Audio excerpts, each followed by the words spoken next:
आज डेट 6/10/2023। आज हम कल से आगे पढ़ेंगे। क्वेश्चन नंबर 8 है, निम्न में से कौन सा सहअभाज्य संख्याओं का एक युग्म है। तो अब हम यहाँ बताते हैं कि सहअभाज्य संख्या कहते किसे हैं। दो संख्याएं जिनका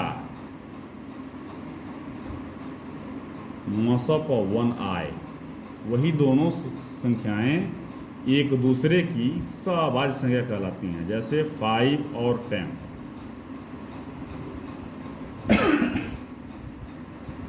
5 और 11, इन दोनों का हम मसप पर निकालेंगे तो 1 आएगा।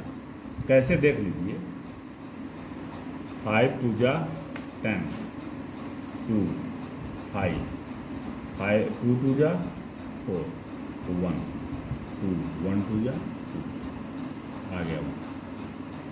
तो इसमें से देख लीजिए जिसका भी मसप 1 आए वही सहअभाज्य। अब इसमें क्या है, 11 का सहअभाज्य संख्या 5 और 5 का सहअभाज्य संख्या 11 यही है। तो ये क्वेश्चन हो सकता है, आप कर सकते हैं। ना समझ में आए तो हमें बताएं। समझ में आ गया? देखिए 14 और 35 को देखते हैं, पूरा विधिवत देख लें। विकल्प दिया है 14 दूना 28, 7 14, इसका आ गया 7, ये विकल्प गलत है। 18 25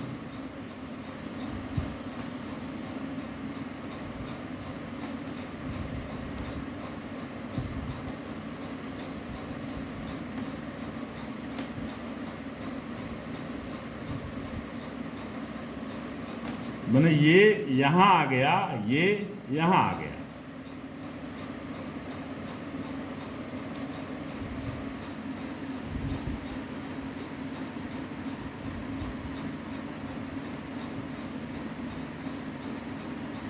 क्या आ गया 1, ये सही है।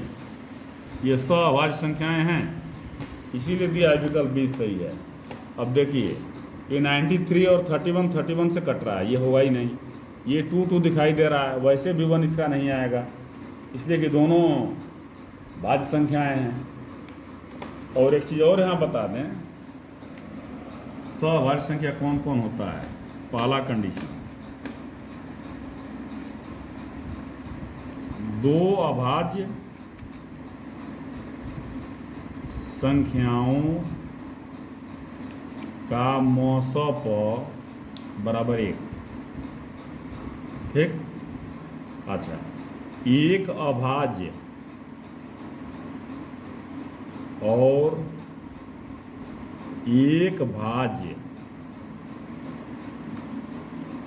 संख्या का मसप बराबर 1। जैसे मान लीजिए 3 है और 5 है, दोनों अभाज्य हैं, मसप निकालेंगे 1 आएगा। मान लीजिए ये 3 है, ये 4 है, एक अभाज्य है एक भाज्य है, इसका निकालेंगे तभी 1 आएगा। बाकी कोई भी कंडीशन ऐसा नहीं है कि जिसका मसप 1 आए। अब 4 तो दिया है सहअभाज्य संख्या, यहाँ 4 भी सहअभाज्य संख्या है। किसका? 3 का। और 3 किसका है? 4 का। अंडरस्टैंड? समझ में आ गया? आगे चलें। ओके, देखिए अब दिया है 144 के अभाज्य गुणनखंड में अभाज्य गुणनखंडों की घातों का योग है। तो देखिए पहले अभाज्य गुणनखंड करिए।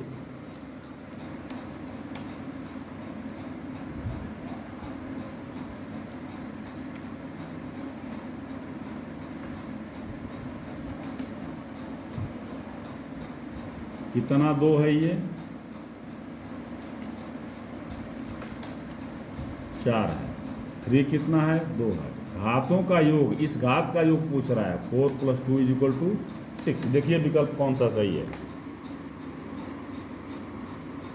विकल्प डी 6 है, ये सही है। शून्योत्तर परमीय संख्या और एक अपरिमेय संख्या का गुणनफल होता है सदैव परिमेय संख्या, सदैव अपरिमेय संख्या, परिमेय या अपरिमेय संख्या या 1।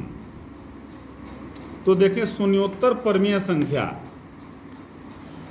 जो शून्योत्तर इसलिए कहा जाता है, इसे ये 3 भी शून्योत्तर परिमेय संख्या है। कहने का मतलब इसका 1 ये किया जाएगा बाई 1, तो ये 0 नहीं रहना चाहिए। परिमेय संख्या उसी को कहते हैं कि जिसका हर 0 न हो।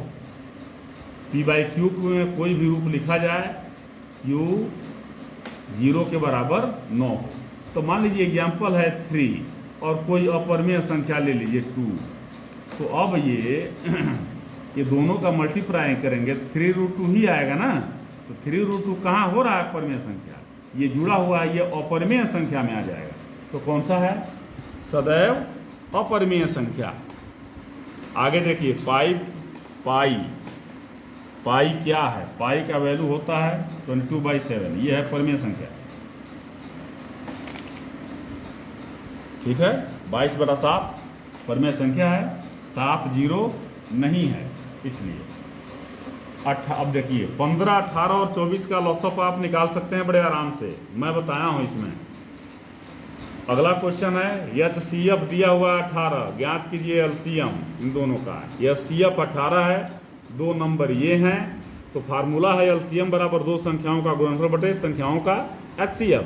गुणनफल इतना मल्टीप्लाई इतना कर दीजिए, अब बाई 18 कर दीजिए, फिर उसका मान निकालिए, निकल जाएगा।